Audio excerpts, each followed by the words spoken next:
Baby steps to getting rich. आतापर्यंत आपण 8 baby steps पाहिलाय. आजची बेबी स्टेप ही 9वी बेबी स्टेप आणि ती आहे की फायनान्शियल नॉलेज अक्युम्युलेट करा.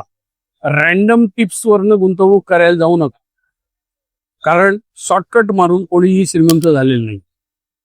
तुम्ही नॉलेज घ्या, financial knowledge about how money works. आणि त्याच्यासाठी मी असं सजेस्ट करेन की आज खूप सारे रिसोर्सेस आहेत. तुम्ही पुस्तकं वाचू शकता, ई बुक्स अवेलेबल आहेत, ऑडिओ बुक्स आहेत, व्हिडिओज आहेत, कोर्सेस आहेत, सेमिनार, वेबिनार, अनेक पद्धती आहेत ज्याच्यातनं तुम्ही फायनान्शियल नॉलेज गेन करू शकता. कारण पैसा येईल आणि पैसा जाईल, पण नॉलेज जाणार नाही. जर तुम्ही नॉलेज अक्युम्युलेट केलं तर मात्र 100% तुम्ही श्रीमंत होऊ शकता.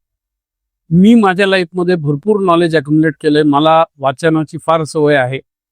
रॉबर्ट कियोसाकीचं जे पुस्तक आहे रिच डॅड पुअर डॅड, त्यांनी माझी पूर्ण हार्ड डिस्क फॉर्मॅट झालेली आहे.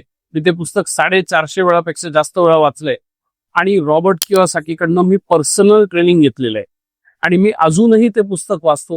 त्याची अनेक पुस्तकं आणि अशीच इतर अनेक पुस्तकं मी वाचत राहतो.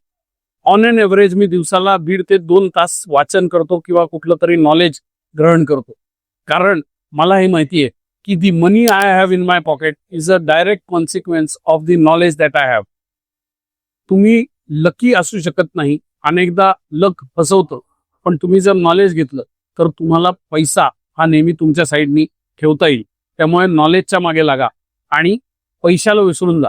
जेवढ्या लवकर तुम्ही पैसे विसराल आणि नॉलेजच्या मागे लागाल तेवढ्या लवकर पैसा तुमच्याकडे येणार आहे. अनफॉर्च्युनेटली हाच विरोधाभास आहे आणि हा आपल्याला कळत नाही आणि आपण नॉलेजच्या ऐवजी पैशाच्या मागे लागतो. ज्या लोकांना हा विचार पटतोय त्यांनी कॉमेंटमध्ये लिहा येस आय अग्री, आणि ज्या लोकांना पटत नाही त्यांनी त्यांचा युक्तिवाद लिहा की का पटत नाही. तोपर्यंत ही स्टेप लक्षात ठेवा. Baby step number 9, अक्युम्युलेट knowledge, money will follow. Thank you.